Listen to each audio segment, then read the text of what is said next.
मैं तो कहता हूँ आप जो है वो अपना पेपर में जहाँ गलतियाँ कर रहे हो उस गलतियों को निकालिए, खुद पता कीजिए कि गलती मेरी कमी कहाँ रह रही है और उसके बाद उस कमी पे ऊपर काम कीजिए। क्या आपने पेपर प्रश्न जल्दबाजी में पढ़ा?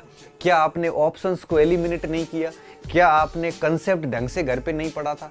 क्या आपने रिवीजन नहीं किया? ये सारी जो चीज़ें हैं, ये सारी चीज़ें फाइंड कीजिए, क्योंकि हम हमारी कमजोरियाँ क्या होती है, हम ये होती है एक पाठ्यक्रम कभी पूरा नहीं करते। हम क्या करते हैं, जब भी पाठ्यक्रम देखते हैं तो पाठ्यक्रम देखने के बाद हमारी नज़र में वही टॉपिक चढ़ते हैं जो हम बार बार पढ़ते हैं, और वो बार बार पढ़ते हैं उसको अपन बार बार पढ़ते जाते हैं, जो नहीं पढ़ते उनको अपन छोड़ देते हैं। जब छोड़ देते हैं कुछ टॉपिक्स तो हमारा 70-80% कोर्स ढंग से होता है, बाकी छोड़ देते हैं, उसमें 60% से ज़्यादा नंबर आते नहीं है। इसलिए कहता हूँ कि हमेशा हमेशा पाठ्यक्रम को ढंग से पूरा करो। हम ये गलती करते हैं कि जब भी हम पढ़ते हैं तो उसका प्रॉपर रिवीजन नहीं करते। एक दो बार बहुत सारी किताबें पढ़ लेते हैं और किताबें पढ़ने के बाद उसको कलेक्ट नहीं कर पाते, और उस चक्कर में क्या होता है कि हम कभी भी पूर्ण रूप से काम ढंग से नहीं कर पाते, उसका कभी भी रिजल्ट नहीं निकलता अच्छे से। हम अक्सर एक शिकायत करते हैं कि हमारा सरल सवाल गलत हो गए।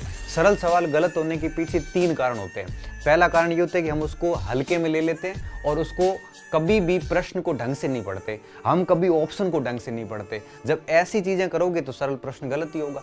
क्यों होगा? क्योंकि हम बेसिक गलतियां कर रहे हैं। मैं ये कह रहा हूं कि आप इन गलतियों को पहचानिए। जब पेपर देने बैठते हो तो पहचानिए। जैसे मान लो कि आप एक टेस्ट पेपर दे के आए, किसी कोचिंग का दे दिया, अब आपको लगा कि आपने 10 गलतियां करी, 10 ऐसे प्रश्न गलत किए जो आपको आ रहे थे।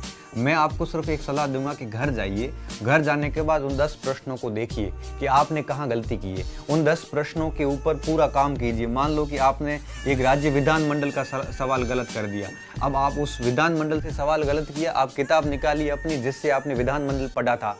आपको क्या करना, उस किताब से उस विधानमंडल के टॉपिक को बहुत बढ़िया तरीके से तैयार करना है। इससे क्या होगा, ये 10 के 10 टॉपिक आपके तैयार हो जाएंगे। इससे क्या होगा, एक पेपर से आपने 10 अपनी कमजोरियों को दूर किया तो निश्चित रूप से अगर आप 10 पेपर देते हो तो 10 पेपर दोगे तो निश्चित रूप से 100 कमजोरियां दूर हो जाएगी, 100 टॉपिक आपके बढ़िया तरीके से तैयार हो जाते हैं। और अगर ऐसा होता है तो फाइनल एग्जाम में जब आप जाओगे तब एक भी कमी नहीं रहेगी। आप लोग क्या करते हो, टेस्ट देने के बाद भूल जाते हो, वापस घर जाके केवल क्या देखते हो, अपना स्कोर देखते हो, उसके अलावा कुछ नहीं देखते। मैं सिर्फ इतना कहूंगा कि आप पेपर देने के बाद हमेशा ये देखें कि आपके कौन से प्रश्न बेसिकली आए थे और आपने गलत कर दिए, फिर उसके ऊपर काम